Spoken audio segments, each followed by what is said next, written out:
एक एनीमे की शुरुआत होती है ऋण से, जो एक हैंडसम लेकिन पूरी तरह से बेरोजगार छात्र है, जो एक उबाऊ और निराशाजनक जिंदगी में फंसा हुआ है। वो बार बार यहाँ वहाँ नौकरी की तलाश में भागता रहता है, लेकिन हर बार उसे इनकार ही मिलता है। थका हुआ और निराश वो आखिरकार एक बेंच पर बैठ जाता है ताकि थोड़ी सांस ले सके। तभी एक अजीब लड़की उसके पास आती है और अपनी हाथ में लिखे पते को ढूंढने में मदद मांगती है। ऋण उस पते को आराम से देखता है, फिर अचानक ठिठक जाता है। ये कोई आम पता नहीं है, ये उसका खुद का घर है। क्योंकि उसके पास कोई नौकरी नहीं है और मुश्किल से बाकी जितना पैसा बचा था उसने अपने घर में 2 कमरे किराए पर देने के लिए रख दिए थे। संगीत और ये लड़की उनमें से एक किराए पर लेने आई है। कोई और अच्छा ऑप्शन न होने की वजह से ऋण उसे साथ लेकर चलता है और दोनों बस में बैठकर उसके घर की तरफ जाने लगते हैं। रास्ते में उसे पता चलता है कि लड़की का नाम लिली है, लेकिन जब वे उसके घर के करीब पहुंचते हैं तो लिली का सूटकेस टूट जाता है। ऋण मदद करने की कोशिश करता है और कहता है कि वो उसे उठाकर ले जाएगा, लेकिन फिर उसे एहसास होता है कि सूटकेस इतना भारी है कि वह मुश्किल से उसे हिला भी पा रहा है, जबकि लिली उसे बिना किसी मेहनत के उठा लेती है।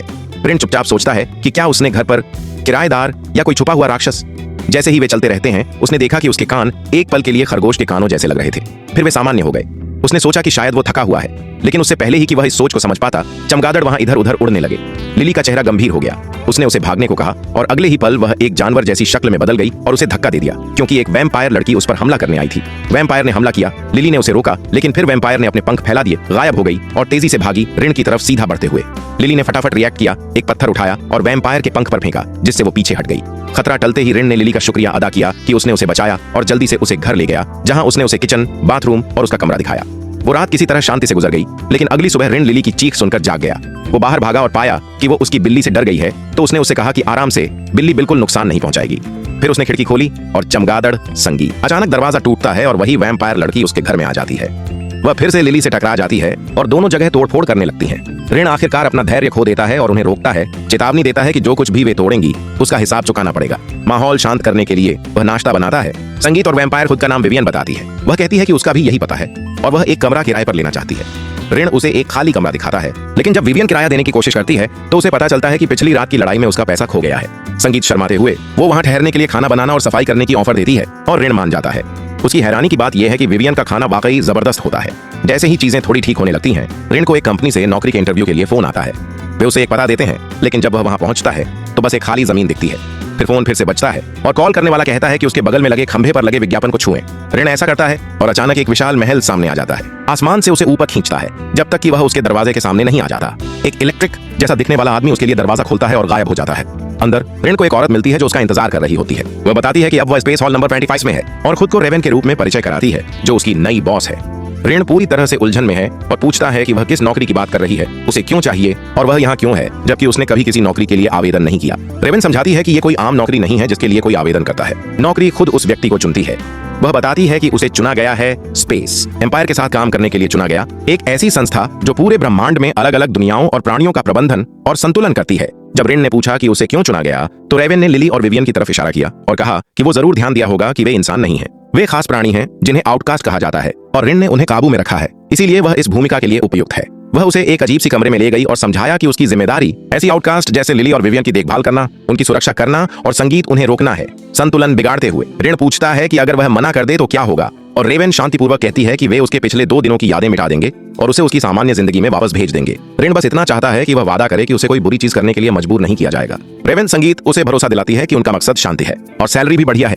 जैसे ही ऋण पैसे के बारे में सुनता है, उसकी हिम्मत टूटने लगती है और वह कॉन्ट्रैक्ट साइन कर देता है। वह घर लौटता है और लिली और विवियन को सब कुछ बता देता है, लेकिन दोनों में से कोई भी नहीं जानता कि रेवन कौन है। फिर भी उन्हें लगता है कि शायद वो डेमन हंटर से जुड़ी नहीं है। विवियन बताती है कि डेमन हंटर जीन से बदले हुए इंसान होते हैं जो बहिष्कृत लोगों से नफरत करते हैं। दोनों तरफ की लंबी लड़ाई के बाद हंटर्स ने बढ़त हासिल कर ली, जिससे बहिष्कृत लोगों को जिंदगी बचाने के लिए बार बार जगह बदलनी पड़ती है। इतने अजीब दिन के बाद ऋण आखिरकार आराम करने के लिए लेट जाता है, लेकिन जब वो जागता है तो खुद को एक अनजाने जहान में पाता है। शुरुआत में संगीत उसे लगता है कि ये सिर्फ एक सपना है, जब तक कि भेड़िए उसका पीछा करना शुरू नहीं कर देते। वो भागता है, लेकिन उनमें से एक उस पर झपटता है और उसने उसे काट लिया। ऋण झट से जागा, आराम की सांस ली। संगीत बस 1 सेकंड के लिए, जब तक उसने अपने हाथ में अभी भी भेड़िए का फर ना देखा।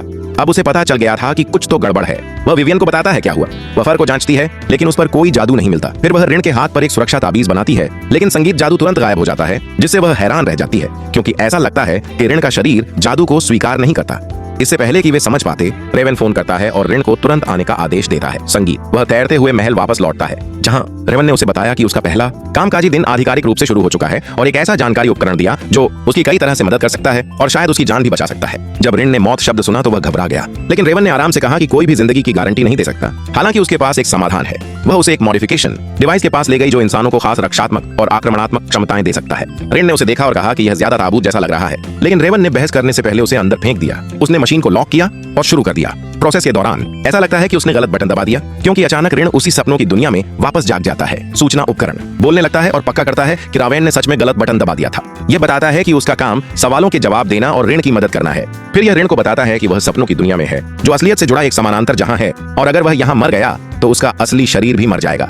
जैसे ही ये चेतावनी समझ में आती है, भेड़िए वापस आ जाते हैं। वे हमला करते हैं, लेकिन इस बार एक ढाल प्रकट होती है। ऋण के आसपास एक ढाल बनती है जो उसकी रक्षा करती है। टूल बताता है कि ये ढाल उसी मॉडिफिकेशन डिवाइस से मिली उसकी खासियतों में से एक है। भेड़िए जोर जोर से गुर्राते हैं जैसे किसी ताकतवर को बुला रहे हों, और जल्दी ही उनका नेता सामने आ जाता है। वो बड़ा भेड़िया ऋण की तरफ दौड़ता है, लेकिन जब ढाल फिर से सक्रिय होती है तो टक्कर से नेता के दांत टूट जाते हैं। भेड़िया आखिरकार बोलता है और ऋण से पूछता है कि वह वहां क्या कर रहा है। ऋण ईमानदारी से कहता है कि उसे कुछ पता नहीं, बस याद है कि सो गया था और फिर इसी जगह जाग गया। चूंकि भेड़िया झूठी बू आती है, तभी उसे समझ आता है कि ऋण सच बोल रहा है। उसकी मदद से ऋण ये जान पाता है कि इंसान भी इस दुनिया में रहते हैं। ऋण तुरंत एक सौदा करता है। अगर भेड़िया उसे इंसानों का ठिकाना दिखाएगा तो ऋण उसे दांत ठीक कराने के लिए दंत चिकित्सक ढूंढ कर देगा। यह अजीब सा सौदा काम कर जाता है। भेड़िया उसे इंसान के गांव की तरफ ले जाता है। ऋण एक खाली घर में जाता है और वहां एक धातु का टुकड़ा पाता है जिस पर कुछ लिखावट संगीत है। यह जानकारी देने वाला टूल उसे चेतावनी देता है कि उसका समय लगभग खत्म होने वाला है। इसलिए ऋण जल्दी से उस टुकड़े को पकड़कर असली दुनिया में लौट आता है। रेवन कहता है संगीत। उसके लिए यह प्रोसेस फिर भी कामयाब रहा। उसे एक सुरक्षा कवच मिला और उसकी ताकत, तेजी, सहन शक्ति और हीलिंग क्षमता सब बढ़ गई। जब ऋण ने सपना दुनिया के बारे में पूछा तो रेवन ने बताया कि ये एक पैरेलल वर्ल्ड है जो उनकी अपनी दुनिया से जुड़ा हुआ है और आम इंसान वहां नहीं जा सकते। संगीत रेवन ने बताया कि सपना दुनिया तक पहुंचने के लिए आमतौर पर एक खास ताबीज चाहिए होता है, लेकिन ऋण ने कहा कि वो सोते हुए वहां गया था और इसका सबूत है वो भेड़िए का फर जो उसने वापस लाया, साथ ही वहां से मिला धातु का टुकड़ा। लेकिन जब वो धातु की तलाश में वह उसे कहीं भी नहीं ढूंढ पाता, जिससे ऐसा लगता है कि वह चीज कभी असली दुनिया में उसके साथ वापस नहीं आई। और जाने से पहले रेवन उससे कहती है कि उसे यूरोप से एक बहिष्कृत व्यक्ति को वापस लाना है और उसने पहले से ही उसके विवियन और लिली के लिए फर्स्ट क्लास टिकट बुक कर रखे हैं। तो ये तीनों एक प्लेन पकड़ते हैं और मिशन के लिए यात्रा करते हैं। आखिरकार इंग्लैंड में एक होटल पहुंचकर आराम करते हैं। मिशन का स्थान यॉर्कफोर्ड नाम के एक किले के रूप में सामने आता है। विवियन अपनी चमगादड़ों को वहां की निगरानी के लिए भेजती है, लेकिन अजीब बात ये पाती है होटल के अंदर सुरक्षात्मक ताबीज लगे हुए हैं। इसलिए वह ऋण को चेतावनी देती है कि कुछ गड़बड़ है और उन्हें तुरंत यहाँ से निकल जाना चाहिए। अचानक एक आदमी जिसका नाम सिम्बा है आता है और ऋण से बात करना चाहता है। वह कहता है कि उसे उस इलाके का पता है जहां वे जा रहे हैं, क्योंकि यॉर्कफोर्ड कैसल भूतों और अजीब अलौकिक घटनाओं के लिए मशहूर है। विवियन ऋण को किनारे ले जाती है और कहती है कि उसे होटल के अंदर एक शैतान शिकार करने वाला महसूस हो रहा है और वह सिम्बा पर शक करती है। तभी वे उसकी आवाज अगली बालकनी से सुनते हैं और सिम्बा मान लेता है कि वह सही है। वो कहता है कि वो सच में एक दानव शिकारी है। विवियन चिढ़ जाती है और पूछती है कि क्या वो मजाक कर रहा है, क्योंकि कोई भी दानव शिकारी खुलेआम ऐसा नहीं कहता। लेकिन फिर वो जादू दिखाता है और उनके सामने ही टेलीपोर्ट कर आता है। कहता है कि वो भी उसी जगह जा रहा है और उनकी मदद कर सकता है। विवियन जल्दी से मान जाती है और जब ऋण पूछता है कि उसने इतनी जल्दी क्यों मान लिया, तो वो बताती है कि सिम्बा शायद कुछ प्लान कर रहा है, इसलिए उसे करीब रखना बेहतर है ताकि वो उस पर नजर रख सके। इसके बाद वे ट्रेन पकड़ते हैं और एक खबर देखते हैं जिसमें एक आदमी जिसका नाम एंगस है दावा करता है कि वह यॉर्कफोर्ड किले में एक भूत देखा गया। संगीत और कहा कि ऐसा पहली बार नहीं है जब यहाँ कुछ ऐसा हुआ हो। उन्होंने ये भी बताया कि सरकार ने किसी ऐसे व्यक्ति को नकद इनाम देने की घोषणा की है जो किले से भूत को भगा सके। जैसे ही विवियन पैसे की बात सुनती है, उसकी आंखें चमक उठती हैं, क्योंकि उसके पास एक पैसा भी नहीं है। संगीत और ये मौका सीधे उसके सामने आ गया है। तभी तीन अजीब दिखने वाले लोग ट्रेन में घुसते हैं जो बिल्कुल भूत शिकारियों जैसे लगते हैं, और ये भी शायद यॉर्कफोर्ड किले की तरफ जा रहे हैं। फिर सबसे नजदीकी जगह पहुंचने के बाद किले के करीब ग्रुप एक होटल में रुकता है, और मजे की बात यह है कि वो होटल खुद एंगस का है। वे उससे किले के बारे में पूछते हैं तो वो उन्हें वहां हुई सारी बातें और जो भी कहानियां उसने सुनी हैं सब बताता है। बाद में विवियन ऋण को उनके कमरे में ले जाती है और कहती है कि वो आदमी झूठ बोल रहा है, क्योंकि उसने अपने चमगादड़ों को वहां भेजा था, लेकिन वहां कोई भूत नहीं मिला। मतलब जो बाहर का आदमी वे ढूंढ रहे हैं शायद वही किले के अंदर होगा। फिर ऋण सिम्बा के पास जाता है और उसे एक फोटो पकड़े हुए पाता है। जब ऋण ने पूछा कौन है, तो सिम्बा ने कहा कि वह उसकी बहन है। ऋण ने पूछा क्या वह भी उसके जैसे दानव शिकारी है, लेकिन सिम्बा ने कहा नहीं, वह केवल उसकी सुरक्षा के लिए ही दानव शिकारी बन गया था। और अब अफसोस की बात यह है कि उसे पता भी नहीं कि वह कहां है। उस रात एंगस और ट्रेन के तीन अजनबी चुपके से महल की तरफ बढ़ते हैं, जबकि सिम्बा उन्हें चुपचाप फॉलो करता है। विवियन ऋण के कमरे में आती है और बताती है कि सिम्बा होटल छोड़कर चला गया है। वे लिली के कमरे में जाते हैं और उसे आधा सोते हुए खाना खाते हुए पाते हैं। फिर विवियन ने ऋण को पकड़ लिया और सिम्बा के पीछे उड़ने लगी, जबकि लिली नींद में चलती रही जब तक कि वो कहीं टकराकर जाग नहीं गई। विवियन और ऋण नीचे उतरकर देखती हैं कि उसके साथ क्या हुआ, और वहां एक डीसिया दरवाजा पाते हैं जो सीधे किले तक जाने वाला एक गुप्त रास्ता था। वे उस सुरंग में दाखिल होती हैं और कुछ मिनटों बाद किले तक पहुंच जाती हैं, जबकि एंगस और उसके तीन साथी पीछे रह जाते हैं। सिम्बा भूत शिकारियों की तरह कपड़े पहनकर आसपास घूम रहा होता है। साफ दिख रहा था कि वो भी उसी बेदखल किए गए शख्स की तलाश में है जिसकी वे सब तलाश कर रहे हैं। विवियन तीनों लोगों पर अपनी चमगादड़ छोड़ती है जो एंगस के साथ हैं, और अपनी वैम्पायर वाली शक्ल में उनके सामने आ जाती है, जिससे तीनों डर के मारे भाग जाते हैं और उनका पहला ग्रुप साफ हो जाता है। वे किले के अंदर जाते हैं और वहां अजीब सी लिखावट पाते हैं जिसे वे समझ नहीं पाते, तो ऋण एक जानकारी वाले टूल का इस्तेमाल करके उसे ट्रांसलेट करता है। उस लिखावट में पता चलता है कि जैसे जैसे ज्यादा लोग किले में आते हैं, होटल में मेहमानों की संख्या भी बढ़ती जाती है, जिससे साफ होता है कि कोई भूत की अफवाहों का इस्तेमाल व्यापार के लिए कर रहा है। वे आगे बढ़ते हैं। किले के अंदर और गहराई में जाकर वे दीवारों पर और भी लिखावट देखते हैं। विवियन बताती है कि ये निशान जादू को दबाने के लिए बनाए जाते हैं और आमतौर पर शैतान शिकारी इस्तेमाल करते हैं। मतलब संभवतः इस किले के अंदर कोई दानव है। जैसे ही वह दीवार को छूती है, एक जाल सक्रिय हो जाता है और तीरों की बारिश होने लगती है, लेकिन ऋण जल्दी से अपनी ढाल से सबको बचा लेता है। फिर उन्हें एक बड़ा घूमता हुआ पत्थर दिखता है और वे उसे टालने के लिए दीवार के साथ दौड़ते हैं, लेकिन जैसे ही वे उसके पीछे बढ़ते हैं, अचानक फर्श उनके नीचे खुल जाता है और वे नीचे गिर जाते हैं। जब ऋण जागता है, उसे चारों ओर सोने और रत्नों की मात्रा देखकर बड़ा झटका लगता है और विवियन खुशी से सोचती है कि वे आखिरकार अमीर हो गए। लेकिन इससे पहले कि वह कुछ उठा पाती, ऋण उसे रोकता है और कहता है कि जो कुछ वह देख रही है उस पर भरोसा मत करो। जब वह ध्यान लगाती है तो उसे एहसास होता है कि सारी दौलत एक माया है और असली जगह गड्ढों और जालों से भरी हुई है, जो साबित करता है कि यह जादू बहिष्कृतों पर असर कर रहा है। वे आगे बढ़ते हैं और दीवार पर नए लिखावट पाते हैं, लेकिन अचानक कमरा सिकुड़ने लगता है क्योंकि दोनों तरफ की दीवारें एक दूसरे की तरफ आने लगती हैं। विवियन और लिली थकावट से गिर पड़ते हैं क्योंकि जादुई लिखावट उनकी ताकत को सील कर रही है, जबकि ऋण अपनी ताकत लगाकर दीवारों को रोके हुए है, जिससे सबको यकीन नहीं हो पा रहा कि वो सच में इतना ताकतवर है या जादू का असर उस पर नहीं हो रहा। इसी बीच सिम्बा लगभग हर जाल में फंस चुका है, तीरों से लेकर पत्थरों, गड्ढों और यहाँ तक कि नकली खजाने तक, क्योंकि वो कभी भी कुछ भी नहीं कहता।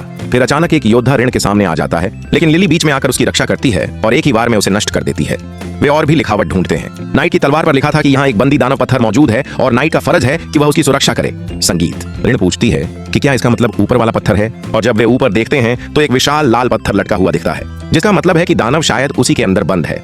सिम्बा एक दीवार तक पहुंचता है और उसके पीछे जादुई ऊर्जा महसूस करता है, तो वह वहां विस्फोटक लगाता है और संगीत धमाका होता है, लेकिन वो दीवार पत्थर के ठीक ऊपर थी।